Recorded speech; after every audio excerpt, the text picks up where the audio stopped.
What do a viral meme and a high-pressure football kicker have in common? Today's topic is Sophie Cunningham.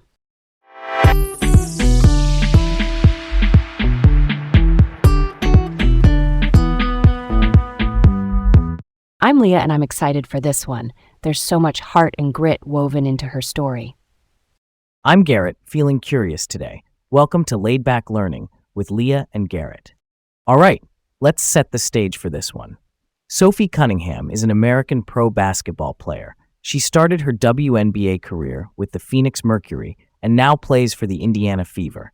She's known for tough defense, big-time three-point shooting, and those high-profile postseason flashes that, stick in your memory.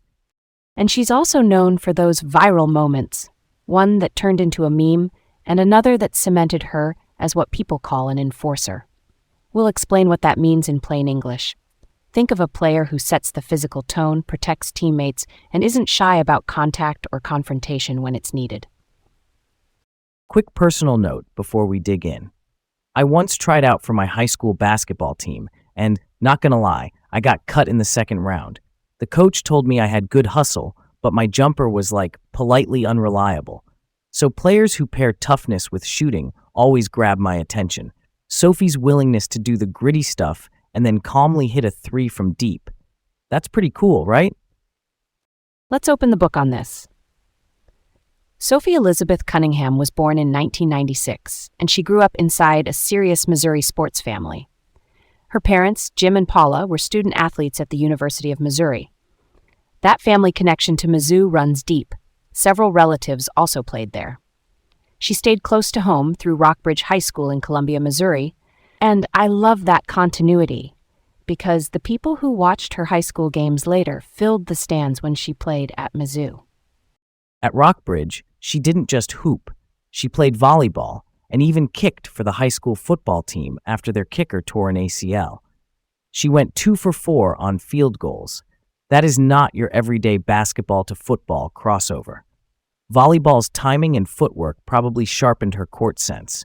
You see it later in how she rebounds in traffic and closes out on shooters. And that football cameo screams adaptability under pressure. You get one shot off your foot, the whole field is watching, and she stepped into it. Why do you think that football moment matters to how she plays basketball now? Because it's a live-fire pressure test. Kicking is binary. It's either through or it isn't. That kind of stress inoculation translates when you're standing in the corner and the ball swings to you with the shot clock at 3. Also, it signals a team-first mindset. Someone had to fill the role, and she just said, "I'm down for that." Those qualities show up in the WNBA when she takes on the tough defensive matchup or absorbs contact to free a teammate. College time. She committed to the University of Missouri and started all 129 games across 4 seasons. That's durability and trust. She averaged 17 points, 5.4 rebounds, and 3 assists per game with elite three-point accuracy over 40%. That shooting detail really matters because a three-pointer not only adds points, but its gravity pulls defenders out, opening driving lanes for everyone else. She fit that modern wing mold, no strict position label, more like a player who toggles between guard and forward based on matchups. Her year-by-year arc is tidy. As a freshman, she put up 14 a game efficiently, then 17.5 as a sophomore, while keeping solid shooting splits. Junior year is where the 3-ball popped, around 45% from deep, and she closed her senior season at about 18 points per game on strong efficiency. That consistency, plus the family legacy, made her the face of Mizzou women's hoops in that stretch. Then in 2019, she was drafted 13th overall by the Phoenix Mercury, which at the time was the highest WNBA draft position ever for a Missouri Tiger. The WNBA is the Women's National Basketball Association. It's the top pro league in the United States for women's hoops. Landing in Phoenix put her alongside a veteran group. Early on, she played a depth role, learning the league's speed and physicality. The rookie numbers were modest, but her free throw stroke was reliable, and she defended within the system. In 2020, her starts bumped up, even though the outside shot went where she wanted it. By 2021, her regular season three-point percentage jumped over 40%. That set the stage for her big playoff moment. The 2021 postseason is kind of her calling card. Phoenix makes a run to the WNBA Finals. In the second round, she drops 21 against the New York Liberty, and across the playoffs, she shoots around 56% from three. In the finals against the Chicago Sky, she had a 9-point game with 5 rebounds and 2 assists in an overtime win, pressure possessions, timely threes. They lost the series 3-1, but that run branded her as someone who elevates when the stakes rise. That's valuable when coaches are juggling who they can trust late in games. Then comes 2022, which I'd call her breakout. She started most of the season, played around 30 minutes a night, scored 12.6 per game, and hit 73-pointers with efficient shooting splits. The rebounding and steals trended up. The two-way impact became clearer.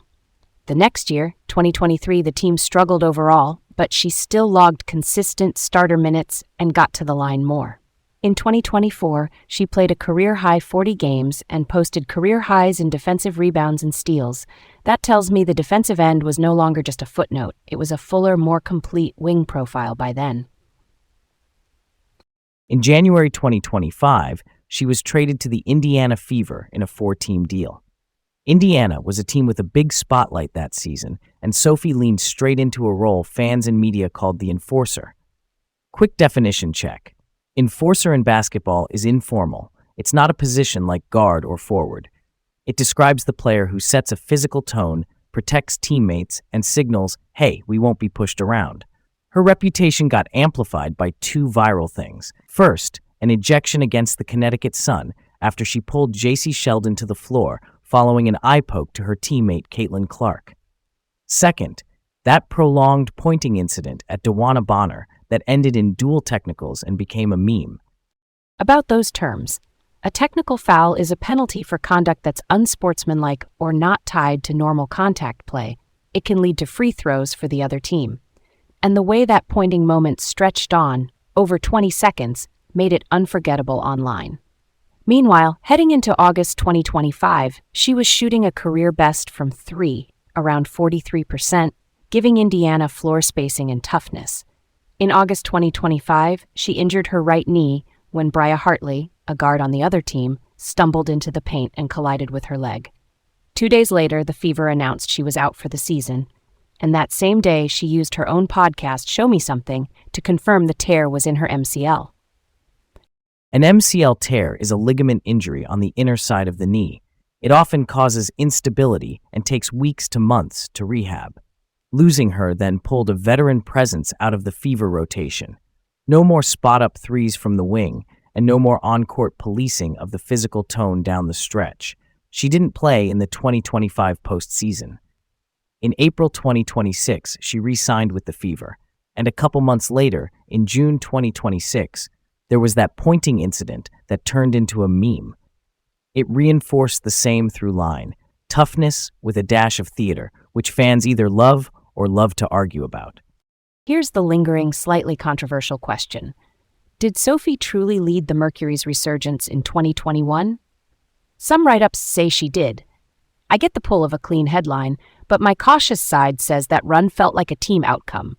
Rotations tightened, defense clicked, and a lot of players contributed. Her shooting splashes were huge, yes, but does calling her the driver oversimplify the reality? I hear you.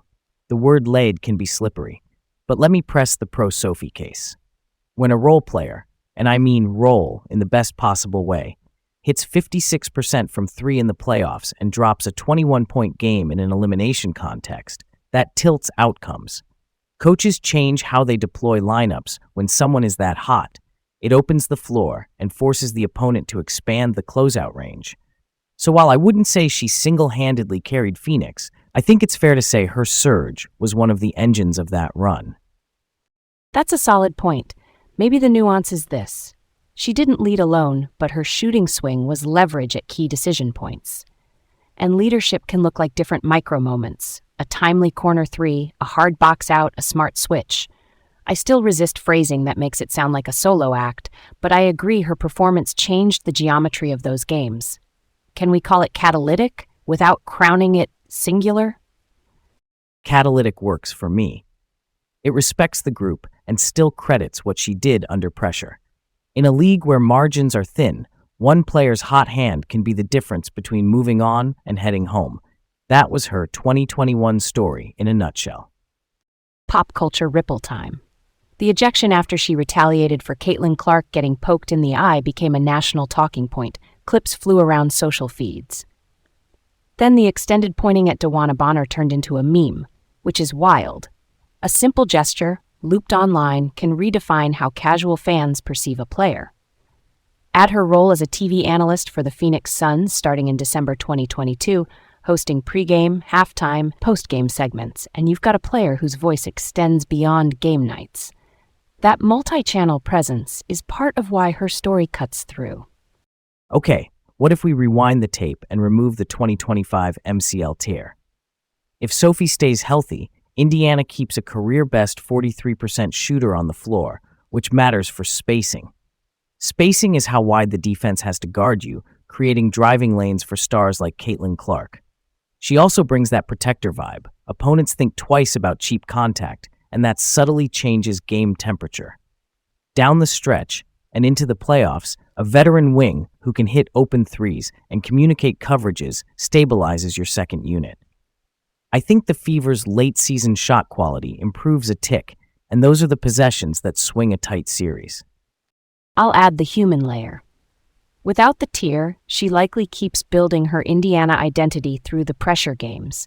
Those are the chapters that stick in fan memory.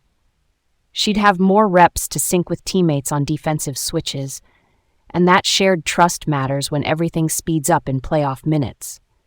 From a career arc perspective, finishing that strong shooting season could have nudged her averages up and put a brighter spotlight on her free agency future, even though she re-signed in April 2026. And maybe the narrative around her enforcer role would balance more with the phrase clutch shooter, which I'd love to see. Why does that balance matter to you?